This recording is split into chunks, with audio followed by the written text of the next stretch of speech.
नमस्कार दोस्तों, आप देख रहे हैं रॉयल किसान और मैं हूं आपका दोस्त शिवराज सिंह।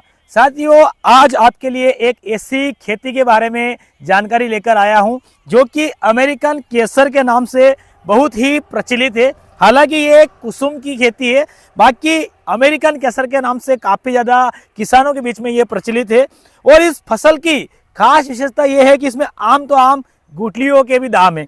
यानी कि सबसे पहली बात तो है, जिसको अमेरिकन केसर के नाम से ये प्रचलित हुई है उसका मुख्य कारण है ये जो कुसुम है। जैसा कि आप देख पा रहे होंगे, यहाँ पर बिल्कुल ये खेती केसरिया रंग की रंगी हुई है और इसमें से ये जो पराग निकलते हैं, ये जो फूल निकलते हैं, इसका भी पैसा किसानों को मिलता है और मंडी में बाकायदा ये बिकता है। उसके बाद में ये जो कुसुम के बीज निकलते हैं वो भी मंडियों में बिकते हैं और अपनी नीमच मध्य प्रदेश की जो मंडी है, औषधि मंडी है, उसमें बिकते हैं। तो इस खेती के बारे में अधिक जानकारी के लिए हमारे साथ अनुभवी किसान मित्र जुड़े हुए हैं। सर, आपका बहुत बहुत स्वागत है रॉयल किसान चैनल पर। नमस्कार भाई साहब। सर, अपना एक छोटा सा परिचय दीजिए किसान मित्रों को। मेरा नाम दिनेश पाटीदार, गांव कनकट्टी, तहसील मल्हारगढ़, जिला मंदसौर से हूँ। जी, ये जो आप खेती कर रहे हैं क्या बोलते हैं इसको? इसको अमेरिकन केसर और कुसुम भी बोलते हैं। जी, मतलब है तो ये कुसुम की खेती है, बाकी इसकी जो पराग है इसी के आधार पर जो केसर की खेती होती है, जो केसर होता है उसकी बिल्कुल हुबहू मिलता जुलता है, इसीलिए इसको अमेरिकन केसर भी कहा जाता है। तो दिनेश जी, ये जानना चाहूंगा, आखिर किसान मित्र इस खेती को ही क्यों करें, इससे किसानों को क्या फायदा होने वाला है, थोड़ा सा वो बताइए। इसमें किसानों को डबल फायदा है। अच्छा, इसके सीड्स के भी पैसे आते हैं और फ्लावर के भी पैसे आते हैं। यानी इसका बीज भी बिकता है और ये जो पराग है, फूल है, ये भी बिकता है। मैं जानना चाहूंगा, ये जो फूल है ये क्या भाव पर बिकता है? ये अपने पास की औषधि नीमच मंडी में 80,000 रुपए से लेकर 1.25 लाख रुपए कुंटल तक बिकते हैं। अच्छा, इतना महंगा बिकता है। और इसका जो बीज की अगर अपन बात करते हैं तो वो क्या भाव बिकता है? बीज इसका 5,000 से 6,000 रुपए कुंटल तक बिकता है। वो भी नीमच मंडी में बिक जाता है? वो भी नीमच मंडी में बिकता है। अच्छा, अगर अपन बात करते हैं ये जो फूल है ये कितना हो जाता है एक बीघे में, लगभग कितने क्विंटल हो जाता है? ये एक बीघे में 50 से 60 किलो तक निकल जाता है।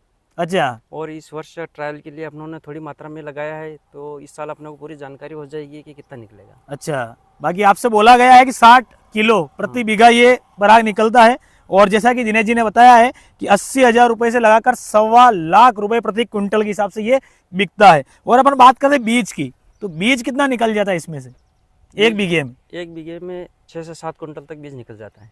एक बीघे में 6 से 7 कुंटल तक बीज निकल जाता है और 5 से 6,000 रुपए प्रति क्विंटल के हिसाब से मंडी में वो बिकता है। तो ये तो एक हिसाब से अगर देखा जाए तो काफी प्रॉफिट वाली खेती लग रही है। हाँ, बिल्कुल अच्छा है, क्योंकि सीड्स के भी पैसे आ रहे हैं और फ्लावर के भी पैसे आ रहे हैं। यानी कि आम तो आम गुठलियों के भी दाम। और तो इसके सीड्स से भी तेल बनाया जाता है, उसके भी बहुत सारे फायदे हैं। तेल को भी अपन खा सकते हैं निकलवा के। अच्छा, यानी कि एक तरीके से इसको तिलहन फसल भी बोल सकते हैं। इसका जो बीज है उसमें से तेल निकाला जाता है। तेल निकाला जाता है जी। और एक बीघे में कितना बीज लगता है अगर अपन इसकी बुआई करवाते हैं तो?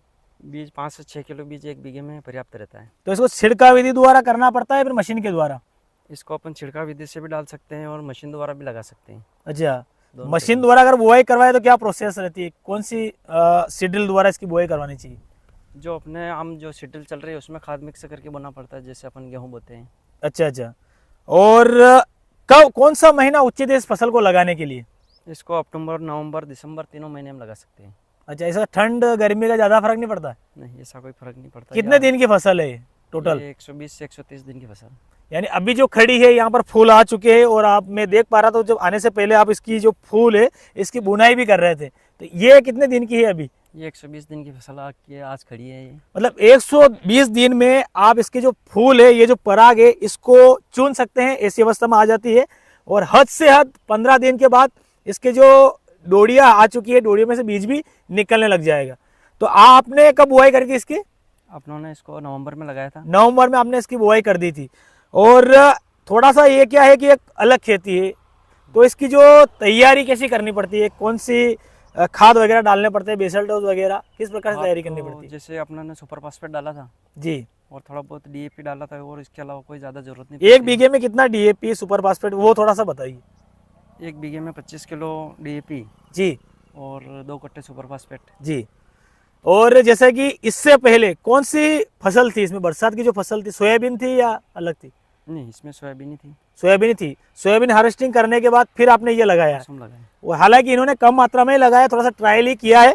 और मेरा भी निवेदन है किसान मित्रों से, चाहे कोई सी भी फसल हो, चाहे ये औषधि फसल है, अपनी लहसुन है, गेहूं है, गेहूं का अगर कोई नया बीज आता है जिसको आप ट्राई करने के उद्देश्य से ला रहे हैं, तो उसको अपने जो अगर 10 बीघा खेत है तो कोशिश करिएगा ज़्यादा से ज़्यादा 1 बीघे में ही लगाइएगा, ट्राई कीजिएगा। क्योंकि होता क्या है, हर जगह की मिट्टी, वातावरण और पानी अलग अलग होता है। तो अगर वो आपके जैसे कि क्या किया, जैसे अपन अमेरिकन केसर की बात करते हैं, आपने 5 बीघा में इसको लगा लिया है और हो सकता है आपके वहाँ की मिट्टी, आपका पानी, वहाँ का वातावरण इस फसल को अगर सेट नहीं करता हो और अगर ये वहाँ नहीं हुई तो फिर आप दिक्कत में आ जाएंगे। इसलिए थोड़ी मात्रा में लगाकर ट्राई जरूर कीजिए। अगर अपन इस बीज के बारे में बात करते हैं तो अगर कोई किसान मित्र इच्छुक है, इसको लगाना चाहते हैं, तो कहाँ मिलेगा इसका बीज? बीज अपने पास में इस साल अवेलेबल रहेगा तो अपन पहुंचा देंगे उनको।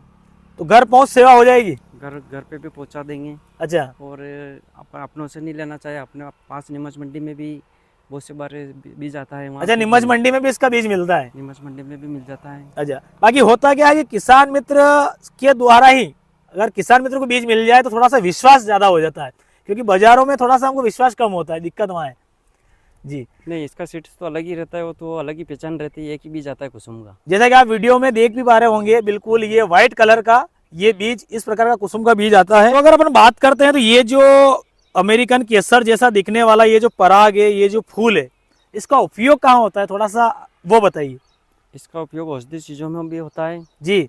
और कुछ मैंने गूगल पे सर्च करके देखा था तो इसमें हर्बल चाय में भी इसका उपयोग करते हैं। अच्छा, मतलब पूरे औषधि जो चीजें हैं उन्हीं में इसका उपयोग होता है। और जहाँ केसर के लिए सस्ता विकल्प है। अच्छा, तो जैसे कि बहुत सी बार हमने देखा है इसका मिठाइयों में भी उपयोग किया जाता है। तो सर जैसे कि खाने की चीज़ों में और औषधि चीज़ों में उपयोग हो रहा है, तो इसमें ऐसा तो नहीं कि आप केमिकल वगैरह डालते हैं इसमें? नहीं, इसमें अभी तक अपनों ने कोई केमिकल का स्प्रे नहीं किया है। अच्छा, बिल्कुल इसको ऑर्गेनिक तरीके से किया आपने? ऑर्गेनिक ने आवश्यकता भी नहीं पड़ती इसमें। अच्छा, जैसे कि कभी मोला, मच्छर है, इल्ली वगैरह, इनका अटैक पड़ता है? नहीं, इसमें ऐसी कोई समस्या अभी तक नहीं दिखी है। नई जो फसल आती है जी, उसमें ऐसी बीमारियों की कोई संभावना नहीं रहती है जी। अगर होती है तो क्या फिर करना पड़ता है, जैसे ऑर्गेनिक तरीके में जाए अपन तो? ऑर्गेनिक में फिर जैविक के जब बहुत से कीटनाशक मार्केट में मिल रहे हैं, उनका उपयोग कर सकते हैं, जैविक का। और इसकी हार्वेस्टिंग वगैरह कैसे क्या होती है? जैसे कि अभी तो इसको मजदूर द्वारा इसकी बुनाई करवा लेंगे। हाँ, फ्लावर को तोड़वा के इसके बाद में जो सीड से रहेगा जी, उसको थ्रेशर में निकाल लेंगे आराम से। थ्रेशर में निकल जाएगा वो?